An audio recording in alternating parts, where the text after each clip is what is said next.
We got a video from Tyler Oliveira, so welcome. Not going to be my video. Shout out to Tyler making this video. The original will be down in the description below. It's called The Jew Capital vs. the Muslim Capital of America. Interesting. Let's react to it. This is Crown Heights, Brooklyn, the Jew capital of America and recently famous for the Jewish tunnels. And this is Dearborn, Michigan, the Muslim capital of America, recently in the news for this clip.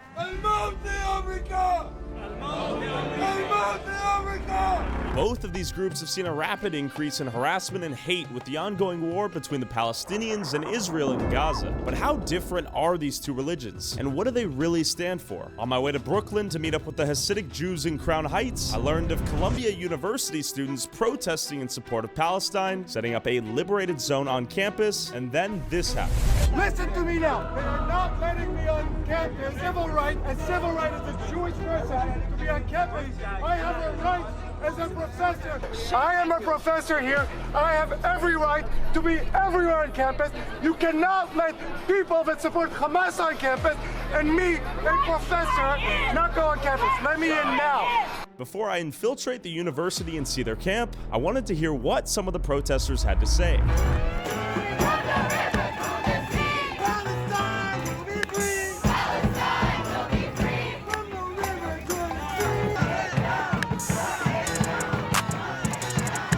Made it to Columbia. Let's see what's going on here. What are you here for? I'm here to protest against Hamas. Can you tell me what that means? What that means to me personally is making louder noise than they're making. Hamas has done some terrible things, and they are a plague upon both the Israeli and the Arab world, and I hope that Israel defeats them soon. Many people who feel that the Palestinian people are being slaughtered, and we're saying not in our name. My age said it about Vietnam, not in my name, apartheid, not in my name, and all the different mass movements for justice.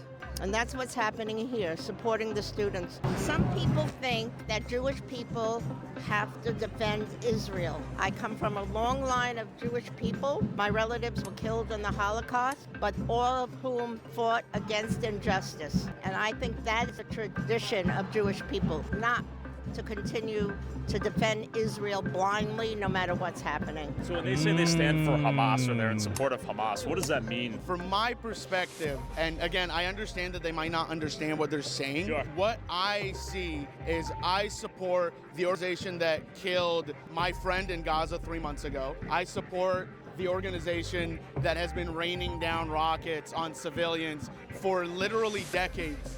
I cannot see a situation in which we will have peace with the organization Hamas. We're here to support the Jewish brothers and sisters from all this anti-Semitic scum that are standing across from us. And release the hostages. Release the hostages is the #1 priority. What do you think they're here in support of?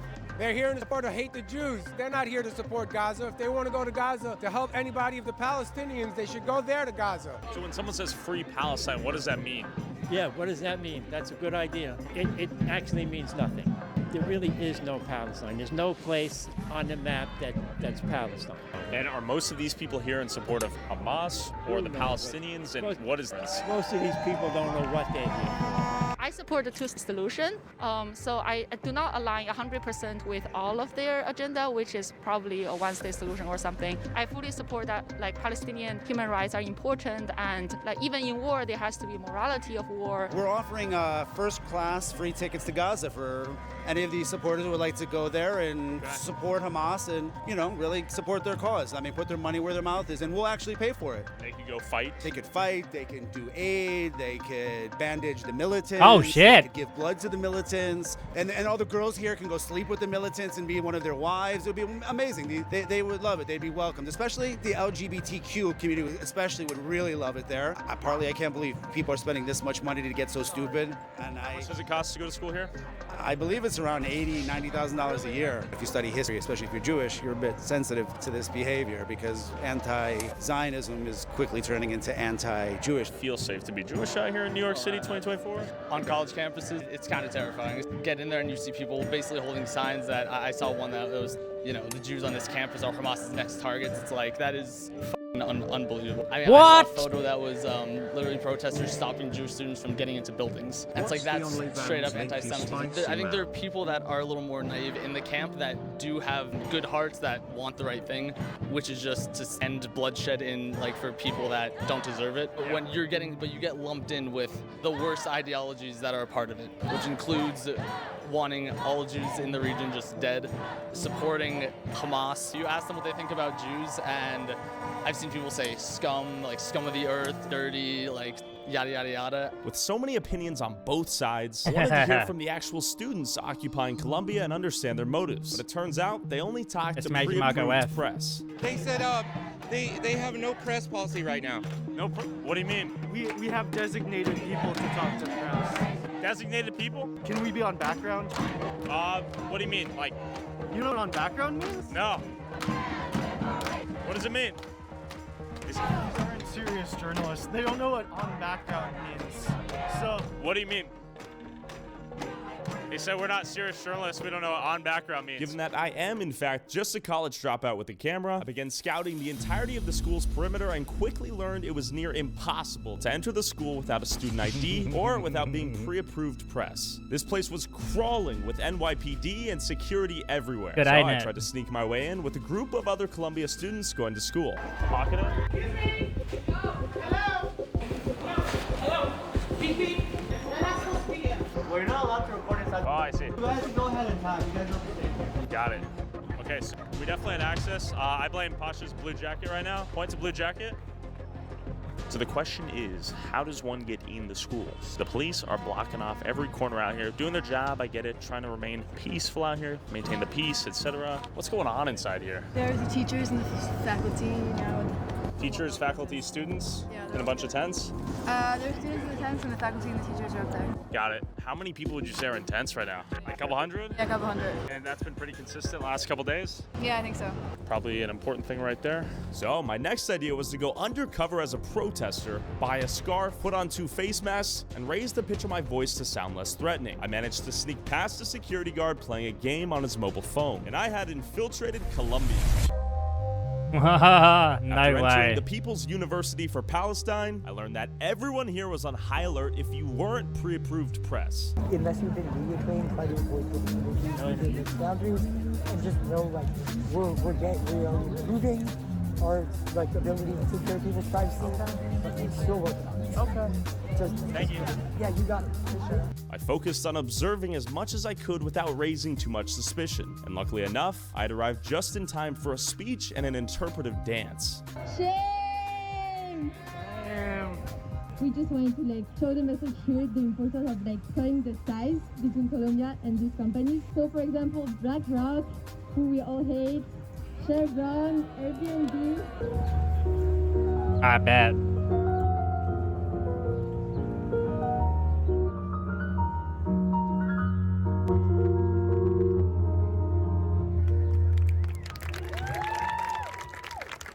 Regardless of race, regardless of sexual orientation, no matter what, the consensus is we want a free Palestine, and showing out the numbers really exposes who has the power. Despite the sheer number of protesters out here, they were almost unanimously masked up and uninterested in sharing their thoughts on what this camp stood for. Hi there. Can I see what's inside? I think this is such a good thing. Are there people in there? There are people in there. Oh, I see. I see, okay. What does it offer? Because it's such a peaceful protest. I think it's such a good thing. Yeah, so we have a bunch of different providers around here, just of the nature of being a college protest. I'm an EMT, we have some first responders, we have doctors, nurses. We're not operating in any official capacity, but the idea is, even if there aren't necessarily like violent injuries, which thank God there are not. There have been none, right? Yeah, it's just that originally someone had a seizure when we did not have any tents up because of the heat, and since then we've decided to just like consolidate a bunch of different like medical supplies and medical responders just in case anyone needs some help. Yeah. You good? Yeah, I'm good. Are you recording? Yeah. Just been walking around. Oh yeah. walked up, just recording. Yeah, we don't want any Oh, I recording see, around okay. the Yeah, sorry, I thought I you were see. just Okay, asking. just trying to show how peaceful this is. Yeah. Okay, well, I appreciate your Have a time. good one. Thank Yeah. you. Yet, as I had my headshot taken by this dude, the hypocrisy was obvious. Would you like to interview? No, thank you. Okay. As lunchtime began, I was impressed to witness a compliance test in real time as the protesters echoed the lunch options to their comrades.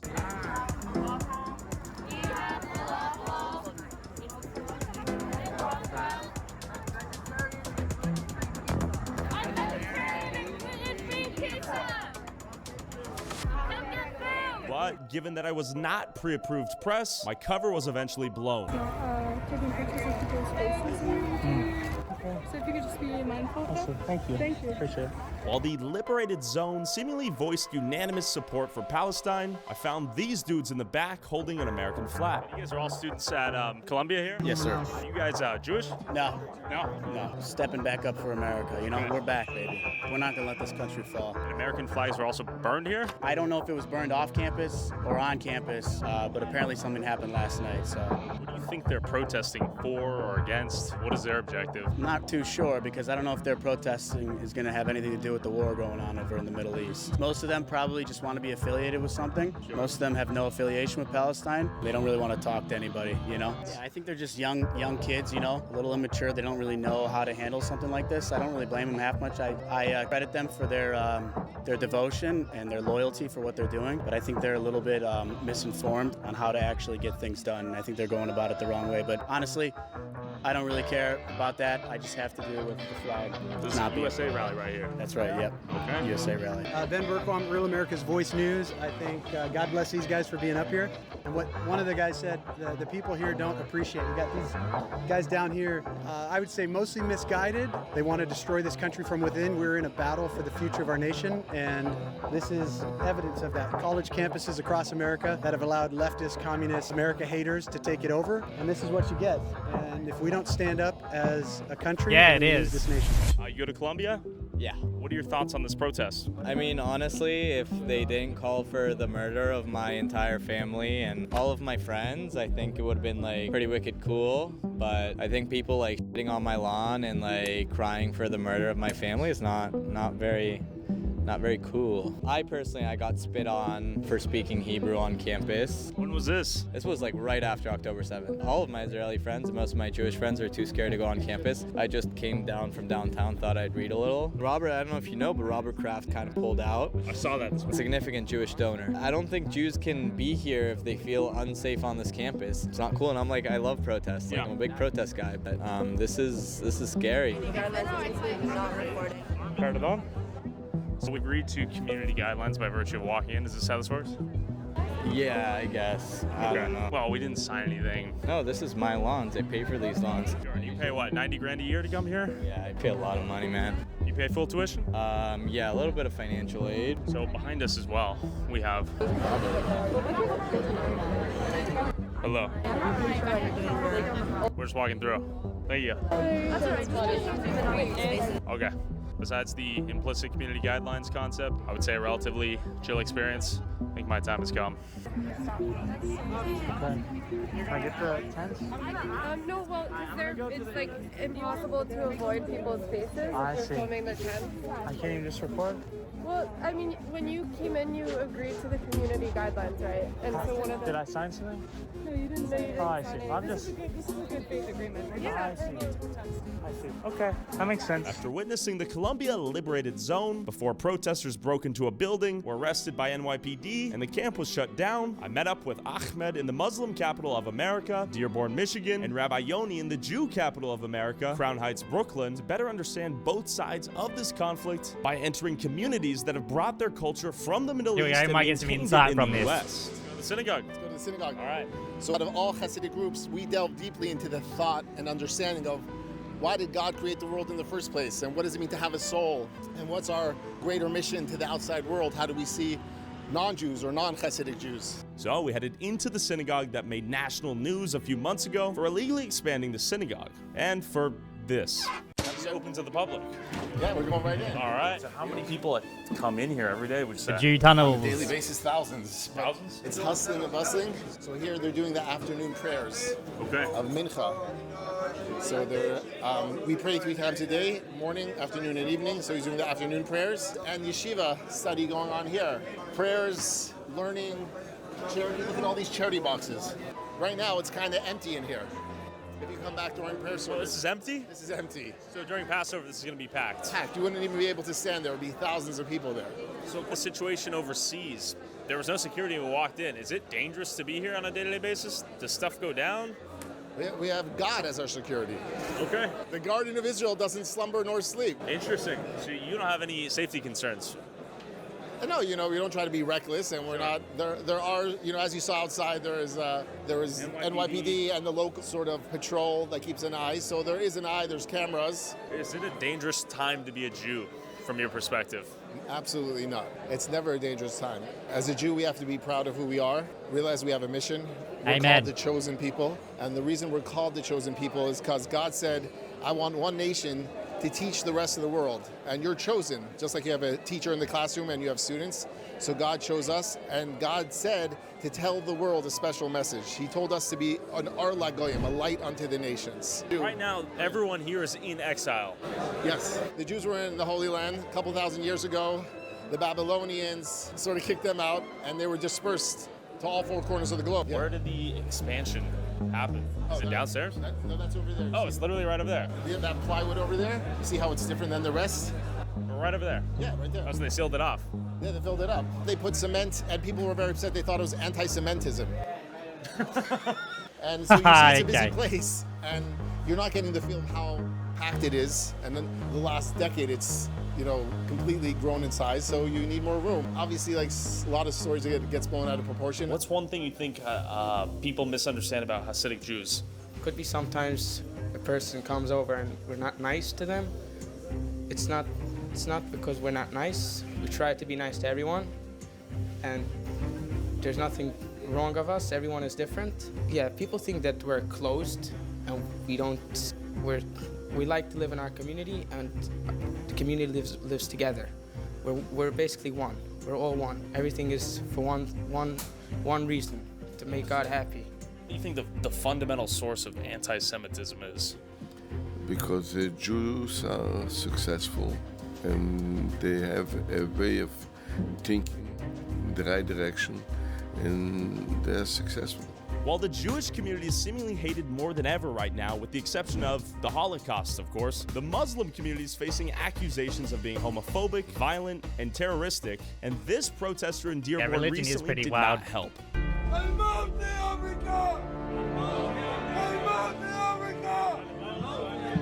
Jesus.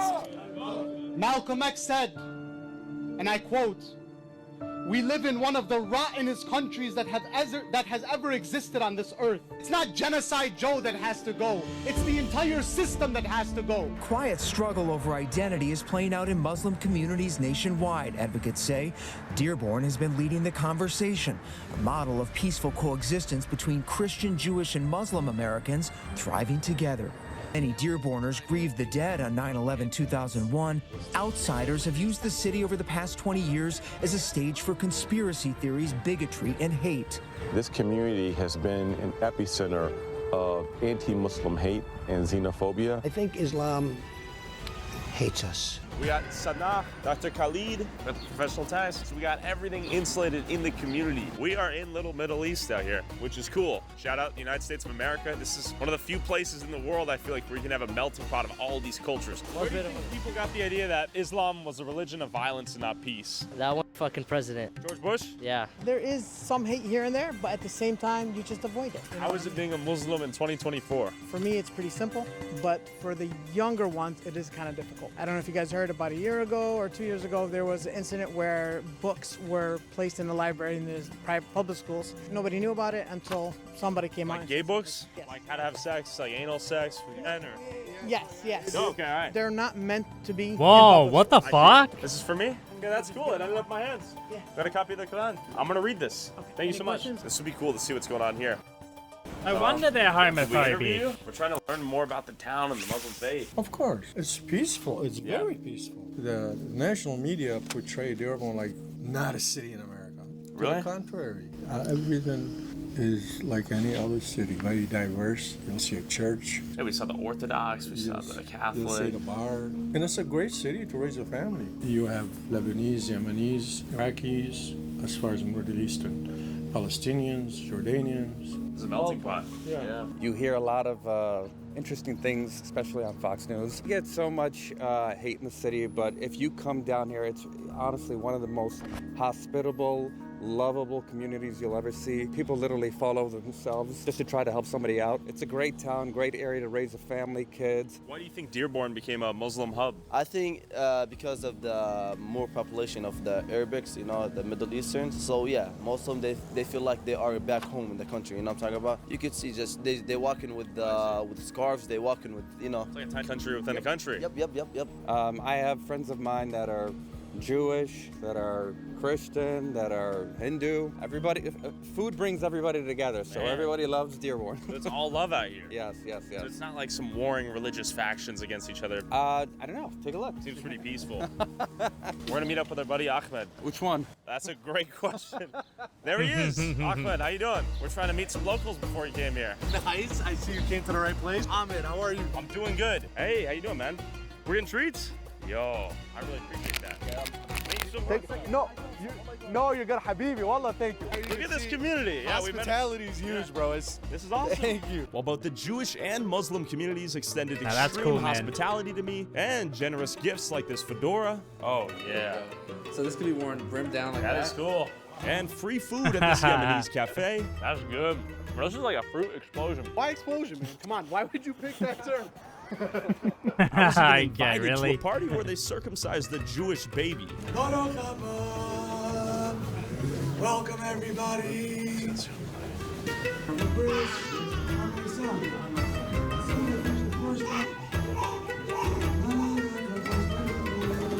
These were complete strangers who let me come to their family gathering and eat their food. We walked in here, you guys tolerated me even walking into this. I'm kind of amazed. Why would we not tolerate you? Well, I'm not a Jew. So what? God created many things in this world. Non-Jews also. The beautiful thing about the Hasidic community, and specifically this one, is that it's a family. Everyone looks out for each other. You're never left alone, because that's what Judaism is about. Caring for each other, looking out for each other, not just Jewish people, but everyone. Both communities showed me extreme love and kindness despite the fact that I was a complete outsider. There seems to be a little bit of fear of me, a misrepresentation of Dearborn.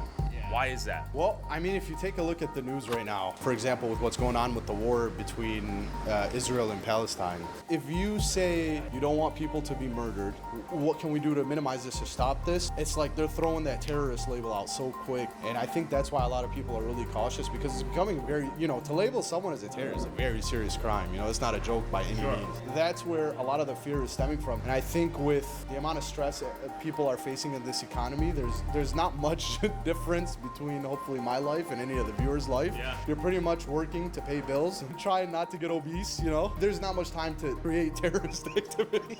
So we're joking about that. Is that a real thing out here? When you see videos where it's like, if you want to support, stop bombing, stop the killing of children, stop, just simmering things down, and then boom, they're labeled as a terrorist. That's kind of crazy, right? That kind of hinders the whole point of free speech. And from my perspective, what you see is, you have certain actions that were committed on both ends between Israel and Palestine. And you have your war initiated. What people are saying is, hey, it's often for countries to have a back and forth militarily between each other, but to continue an onslaught of children and women and families who are not fighting or not in war, that's where a lot of people, including myself, think the line should be drawn. Considering all the different stereotypes, hatred, and confusion, I headed to the local mosque to talk with a sheikh to learn more about what Islam was actually really about and what he thought about the current state of the world as it relates to Muslims and Jews. I believe we have a Catholic church, and then we have an Orthodox church right over there. This is a pretty impressive array of very different religions worshiping in very close proximity. This is optimistic right here. This is indicative of some world peace coming soon. Shoes come off if we don't do it. Okay. Allah knew that not all mankind will follow one religion. which is Islam, right? Islam means that to submit peacefully to the will of Allah subhanahu wa ta'ala. Yani Allah subhanahu wa ta'ala, He Man is on his phone. peacefully to the will of Allah subhanahu wa ta'ala. Yani Allah subhanahu wa ta'ala. What is he scrolling on? Oh, he's not there anymore. Allah created this universe to revolve around the human being. Everything was created to serve this human. Allah is saying that, oh my servant, I created everything for you and created you for me. My name is Muhammad Ayad, yes. And you're an imam? Usually they call us either Sheikh or Sayyid. Sheikh when you wear a white turban, Sheikh, Sayyid when you wear a black one. It's different when you wear a black one, then you're one of the grandchildren of the Prophet himself. I think when it comes jurisprudentially, the Jews are the closest religion when it comes to Islam. Moses' story in the Quran mentioned in 900 verses and 163 times the name Moses was mentioned in the book Quran. I think in Gaza, also Christians, all the churches were destroyed. Jews, I can't blame the Jews for that as a Muslim. It's more about the fake political Jews plus fake political Christians plus fake political Muslims. So I don't think the war in Middle East is between Muslims and Jews. It is a completely religious war. But in stark contrast, YouTube's most popular rabbi back in Brooklyn disagreed. Can you explain what's going on in Israel and how that relates to Judaism and Islam, or maybe the differences between those beliefs? Hamas celebrates the success of their raid. We successfully raped and decapitated babies. That shows that God is on our side and we are the good people. How does that make any sense? The religious issue very simply is, Israel is an inheritance. God gave it to Abraham as an inheritance. He made it very clear. For you and your children for all time to come. An inheritance you cannot conquer. The only way that Israel can belong to you is if you inherit. The Muslims believe that they are the inheritors of this land because Abraham's oldest son is Ishmael, and they are descendants of Ishmael. And is that corroborated by holy texts or the Torah or the Quran? What confirms that belief for them? Nothing. Okay. Imam Ali, when he was giving the final will to his sons, Imam al-Hassan and Hussein, he told them, always stand against the oppressor, and whether they are in Ukraine, Palestinians, Americans that they suffered somewhere, we always stand with these individuals. We are not like aggressive, we are not violent. I expect from the one who has more power to be more wise, to have more strict rules that they abide by and follow. There are no Palestinian people before 1967. There are Muslims who are Arabs, claim to be descendants of Ishmael, and therefore the land belongs to them. And that's why there will be no two-state solution, because as far as they're concerned, the entire country belongs to them. So what does it mean? Israel will give them Gaza? You're giving me my land? It's insulting. Now, the real truth is, there are no descendants of Ishmael. Why? Because they're all intermarried. It's just interesting and fascinating. All these people who are marching in the pro-Palestinian, pro-Hamas rallies, and they're screaming and they're shouting and they're carrying these banners, then they go home. What do they do when they go home? They forget about it. Yeah. They couldn't care less. Do you think many people believe Islam means terrorism? I think it's still in the subconscious of a lot of people out there, since as a Muslim, I was in Lebanon when ISIS came to Syria, and we suffered in our capital Beirut from some explosions there because of ISIS. I was able to experience some of their activities. If I wasn't well-educated Muslim that actually I studied the Quran in depth and the words of Prophet Muhammad in his household, I might get a bad image about Islam. I see. Because unfortunately, it was shocking to see individuals like actually they believe if they bomb themselves, they will go and eat lunch with the Prophet. Some of them, they found spoons in their pockets. It sounds funny, unfortunately, and you might cry at the same time, but look at the level of ignorance. Unfortunately, we read some articles saying that a lot of them, these thoughts were instilled inside their heads when they were 6 years old or 7 years older. The Germans write to Germany. Sure. They took it from somebody, and that's fine. Just not Israel. Barely even debating this. We beat you up in 67 and we took your land. That's it. That's ours now. And if we beat you up, we'll take Gaza. It'll be ours, like every other country in the world. No, you're an occupier. We're not occupiers, we're conquerors. Look at what we're fighting over. A small chunk of land? It's ridiculous. Because I believe the world now is being divided into two camps. There is the camp of people that they want peace and justice to happen among all mankind. Those are the majority, to be positive and optimistic. And there is the minority where they are also Muslims. Jeez. Let me call them fake Muslims, fake Christians, fake Jews. That those individuals, they want to gain themselves the eye, to feel the eye, ego, arrogance, greed. If we had more youth in power, I think things will become more calmer. I hope that the youth of this generation can make a major and big difference in the future and not follow the footsteps of the previous generation.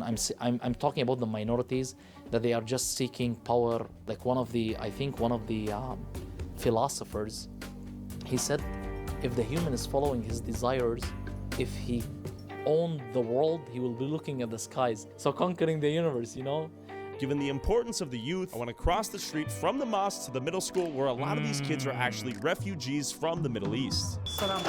Hi. How are you? I'm doing good. How are you? Good. Thanks for having us. Oh, thank you for coming. All right. So I'm here with Everybody, my name is Suhaila Ayman, and I'm the office administrator at Riverside Academy West. We're going to take a walk through our building, which is a middle school and high school here in Dearborn, Michigan, epicenter of Arab America. So what's going on here? These kids learn, do we have Arabic teachings at play here? Yes, we do provide Arabic language classes. That's one of the benefits of coming to this particular public charter building. A large refugee population, students who've been coming from war-torn countries. The majority of our students are Muslim, and they practice their faith. So we do have an opportunity that allows students to pray while they're in the building. Okay. You had the first waves in the 30s and 40s, which was like my great-grandfather came here in 1901. So you had people coming, seeking a better opportunity, seeking, living that American dream. And then you had another influx during the 50s and 60s, and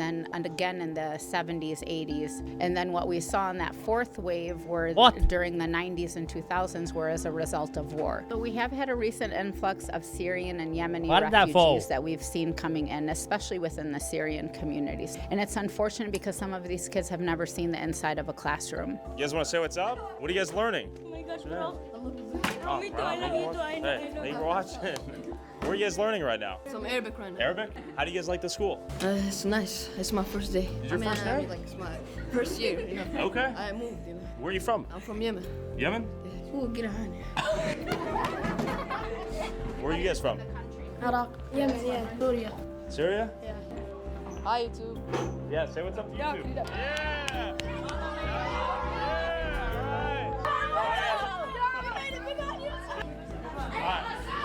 All right, bye guys. Yeah. Subscribe! All